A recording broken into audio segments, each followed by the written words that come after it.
আসসালামু আলাইকুম। করল্লা ভর্তা দেখাবো। প্রথমে 3টি শুকনা মরিচ আমি ভেজে নিলাম।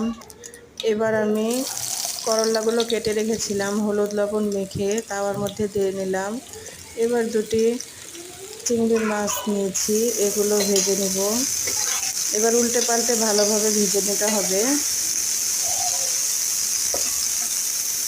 চিংড়ি মাছ, করল্লা, শুকনা মরিচ এবং এখানে কিছু পেঁয়াজ বেরেস্তা ব্যবহার করব। পেঁয়াজগুলো ভেজে নেব। একই কড়াইয়ে সবগুলো উপকরণ দিয়েছি। এবার উঠিয়ে নিলাম। এবার শুকনা মরিচ, লবণ এবং পেঁয়াজগুলো ভালোভাবে মেখে নেব।